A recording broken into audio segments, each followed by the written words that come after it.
Selamat malam, selamat datang di dalam Oase, sebuah momen untuk setiap dari kita dapat beristirahat, rest, dan mengalami refresh, sebuah kebaruan di dalam keseharian kita. Bapak Ibu, Oase pada hari ini memasuki episode yang ke-251.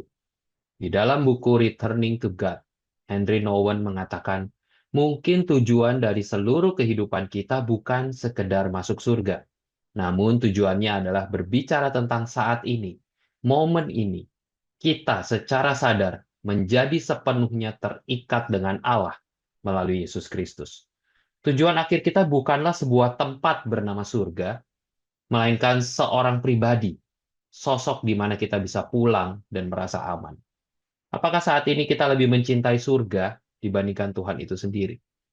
Mari Bapak Ibu, kita mengambil waktu berdiam sejenak di hadapan Tuhan.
Ya Tuhan, biarlah malam ini kembali kami datang dengan kesadaran bahwa kami sering kali melupakan Tuhan.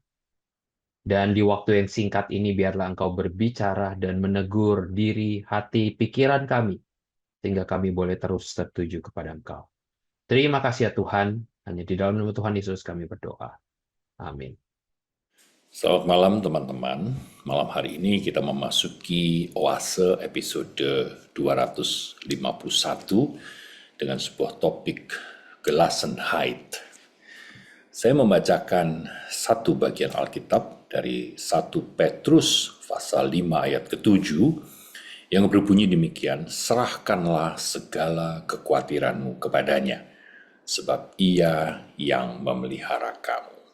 Dalam bahasa Inggris versi ESV berbunyi, casting all your anxieties on him, because he cares for you. Teman-teman, Gelassenheit yang menjadi obrolan Oase pada malam hari ini adalah sebuah kata dalam bahasa Jerman Gelassenheit, yang asal katanya adalah lassen, yang artinya membiarkan, melepaskan, atau meninggalkan. Lassen ini memiliki akar kata yang mirip dan sama dalam bahasa Inggris kuno, loss, yang artinya membiarkan hilang. Jadi bila Gelassenheit ini diterapkan pada ayat yang barusan kita baca, 1 Petrus 5 ayat 7, maka akan diparaphrase berbunyi demikian, lepaskanlah segala kekhawatiranmu, tinggalkanlah kekhawatiranmu, biarkanlah hilang. Jadi teman-teman, secara harafiah Gelassenheit berarti keadaan yang membiarkan atau sebuah situasi yang melepaskan tanpa syarat, tanpa term and condition, lepas saja. Tidak ada yang disisakan, tidak ada yang digandolin begitu. Pada abad ke-13, seorang mistikus Jerman namanya Meister Eckhart, dia seorang Dominican. Dia adalah orang yang pertama mengeksplorasi secara mendalam makna dari Gelassenheit dalam konteks spiritualitas Kristen. Bagi Meister Eckhart, Gelassenheit adalah inti dari kehidupan rohani. Apa maksudnya Gelassenheit? Gelassenheit adalah sebuah kepasrahan total dengan cara terlebih dahulu bersedia melepaskan apa yang sebelumnya kita anggap penting. Apa yang kita pikir dan apa yang kita rasa itu kita perlukan. Sulit untuk berserah total bila kita masih memegang erat apa yang kita anggap dan yang kita pikir itu penting. Manusia sejak kejatuhan di kitab Kejadian pasal 3 adalah manusia yang pada dasarnya cenderung selalu ingin meraih, mendapatkan, menggenggam, dan mengendalikan. Apalagi pada zaman ini, menurut seorang pemikir Korea yang sekarang tinggal di Jerman, Han Byung-chul, maka zaman ini adalah zaman yang sangat menuntut manusia untuk mencapai sesuatu, to achieve. Kita berada di dalam the age of achievement. Bukan hanya pribadi demi pribadi, namun makhluk ciptaan yang namanya manusia ini secara bersama-sama sudah hidup sebagai masyarakat yang dipenuhi dengan hasrat untuk mencapai, hasrat pencapaian. Society kita adalah society of achievement society. Apa yang belum pernah dimiliki harus diupayakan untuk dimiliki. Apa yang sudah dimiliki harus diupayakan untuk ditambah, dipertahankan erat-erat, digenggam. Jangan sampai lepas. Nilai manusia saat ini diukur dari berapa banyak yang mampu ia genggam, sebesar apa yang mampu ia raih. Keinginan untuk terus mendapatkan dan terus menggenggam apa yang didapatkan sesungguhnya adalah dasar dari ketamakan manusia. Waktu diperas sedemikian rupa sehingga manusia mau mencapai hasil yang sebanyak-banyaknya dalam waktu yang sesingkat-singkatnya. Manusia hidup di bawah hegemoni akselerasi dan di dalam tirani ketergesa-gesaan. Semua itu membuat manusia tanpa sadar kehilangan apa yang namanya ritual, begitu ya. Jarang kita bisa duduk dengan tenang untuk benar-benar hanya menikmati secangkir kopi atau segelas teh tanpa dibebani pikiran atau rencana-rencana, tanpa harus scrolling atau melihat gadget. Kita mengalami kerusakan ritme dan kita bisa mengalami krisis narasi. Di dalam achievement society ini, manusia tidak lagi mampu menikmati waktu, menikmati aroma waktu, scent of time, dan akhirnya mengalami burnout. Burnout sesungguhnya bukan sebuah kelelahan biasa. Burnout adalah kelelahan yang menguras dan membakar habis energi mental dan spiritualitas manusia. Karena ingin terus-menerus meraih dan menggenggam apa yang bisa diraih. Burnout adalah sebuah kelelahan yang sangat-sangat berbahaya. Nah, Gelassenheit meminta kita untuk berani belajar melepaskan. Apa yang dilepaskan? Yang perlu dilepaskan adalah hasrat untuk selalu ingin meraih sebuah pencapaian. Yang perlu dilepaskan adalah keinginan untuk selalu mengedepankan diri, memviralkan aku, dan mempertontonkan ego. Yang perlu dilepaskan adalah asumsi-asumsi yang memenjara kita.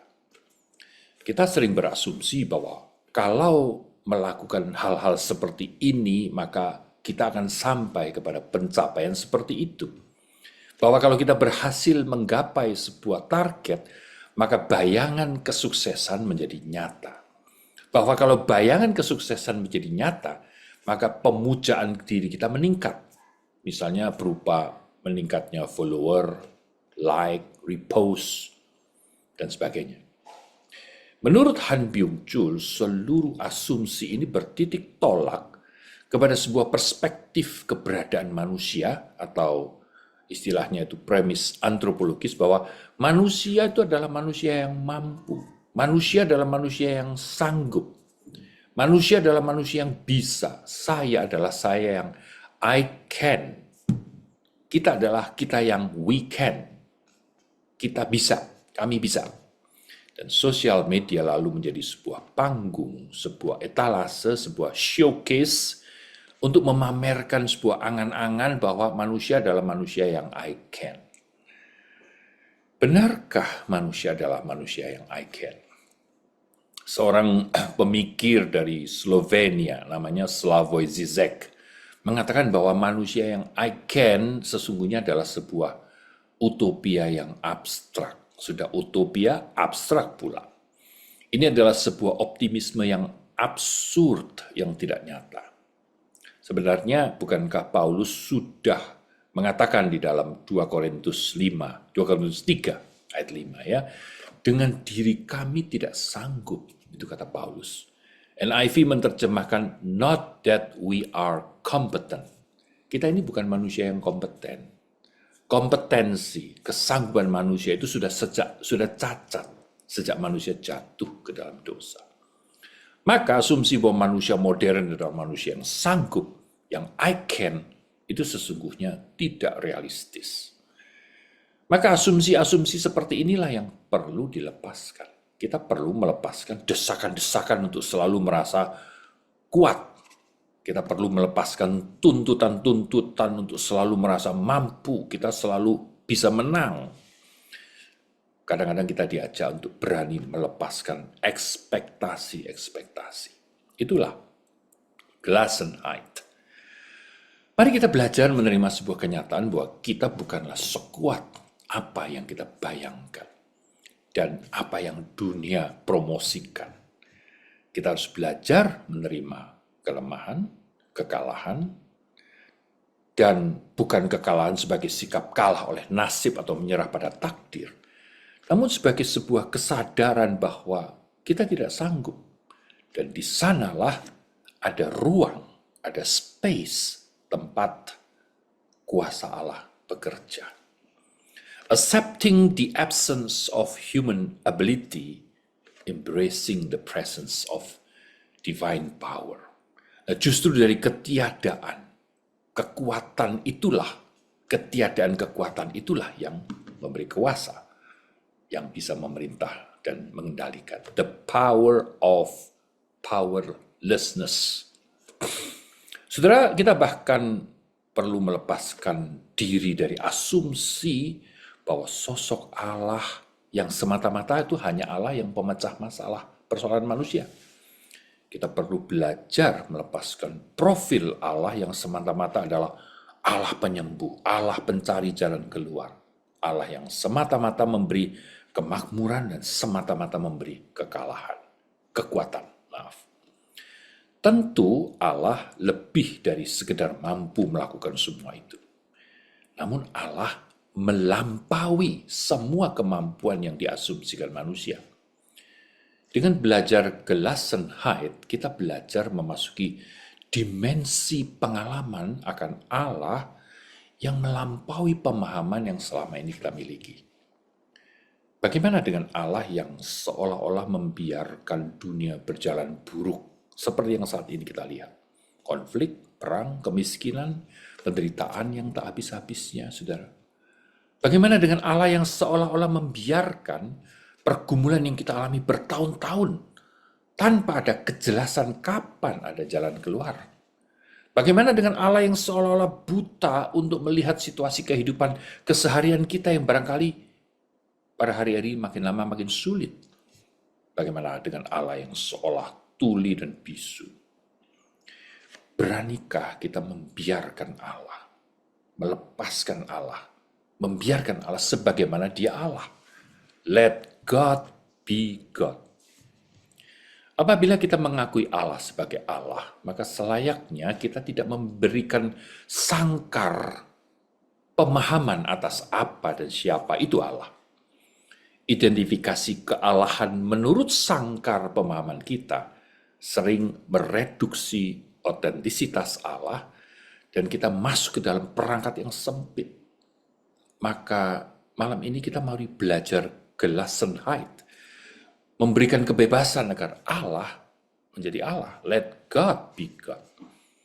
Dia memiliki kebebasan untuk tidak menggunakan kekuasaannya atau menggunakan kekuasaannya sesuai otoritasnya.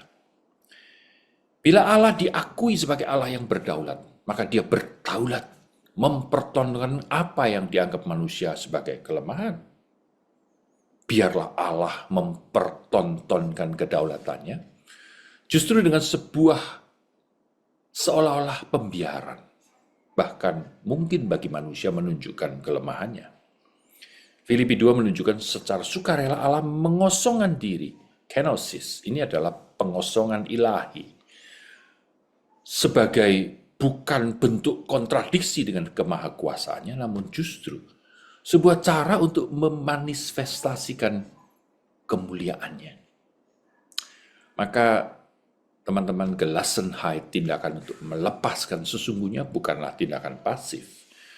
Ini merupakan sebuah tindakan aktif. Ini bukan hanya sekedar tindakan aktif, tetapi melampaui tindakan aktif. Maksudnya, melampaui tindakan aktif adalah bukan kita lagi yang bertindak, namun Allah yang bertindak.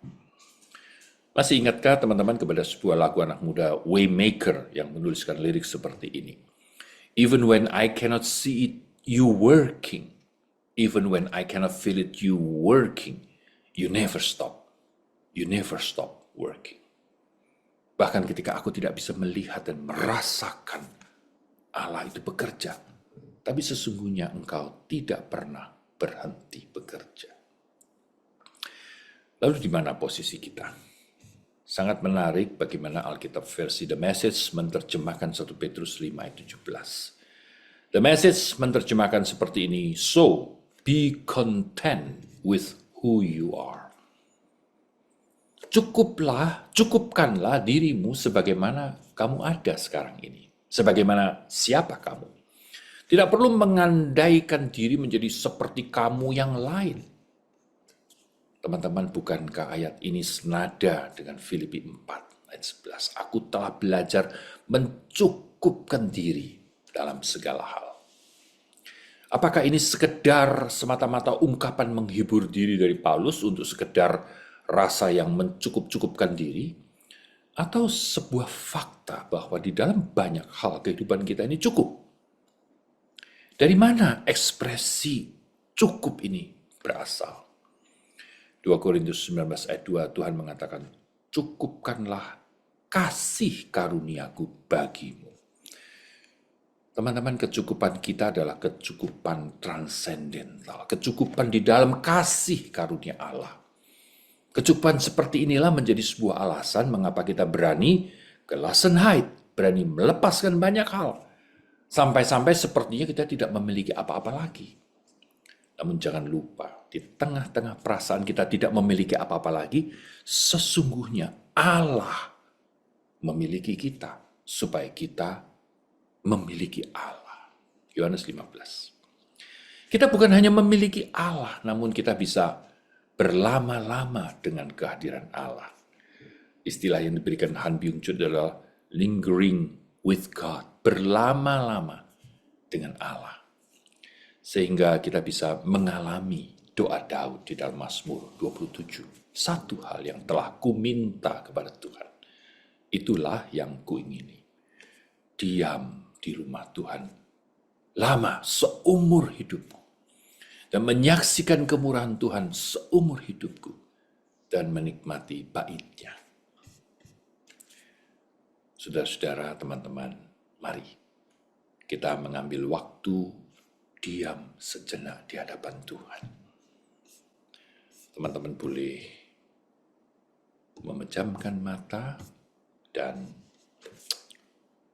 meletakkan kedua tangan dengan perlahan-lahan nanti membukanya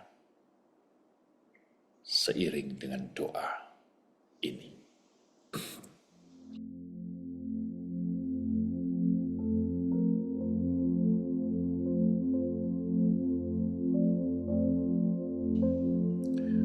Tuhan, dalam diam aku datang, membawa hati yang lelah oleh kekhawatiran, jiwa yang gelisah oleh hal yang tidak bisa ku kendalikan. Engkau tahu segalanya, bahkan sebelum ku ucapkan. Engkau melihat tanganku yang menggenggam terlalu erat, ambisi, rasa takut, dan luka. Belum lagi rencana-rencana dan angan-angan yang selalu ingin kupaksakan. Hari ini perlahan-lahan aku mau belajar membuka genggaman, bukan dengan terpaksa, melainkan dengan percaya. Ajar aku beristirahat di dalam kasih, menaruh bebanku ke dalam pelukan anugerah, meninggalkan keharusan untuk selalu merasa kuat, sebaliknya menerima kelemahan sebagai tempat perjumpaan dengan Tuhan. Ku buka genggam tanganku, agar Engkau menggenggam aku. Dalam nama Yesus, aku berserah. Amin. Bapak Ibu, pelayanan Oase adalah pelayanan mingguan. Silakan mengikuti Oase melalui YouTube. Bapak Ibu bisa mensubscribe YouTube channel SMC untuk mendapatkan reminder setiap minggu malam. Demikian pelayanan Oase pada malam ini. Mari kita mengenal Allah lebih dekat hari ini dibandingkan hari kemarin. Tuhan Yesus memberkati.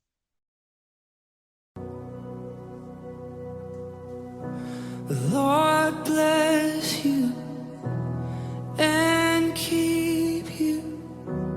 Make His face shine upon you and be gracious to you. The Lord turn His face toward you and give you peace.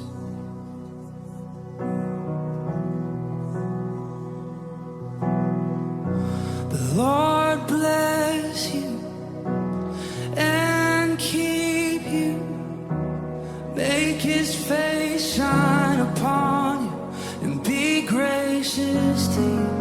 The Lord turn His face toward you and give you peace.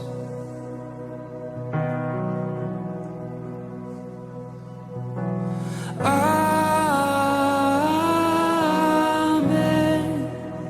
Amen. Amen.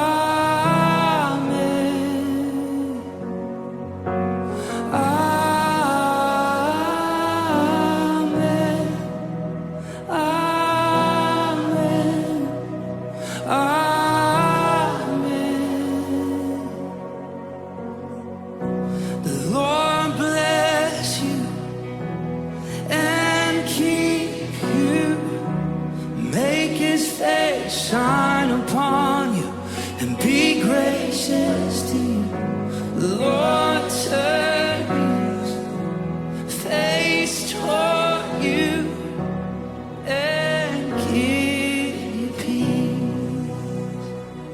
Yes, we receive, we agree, amen.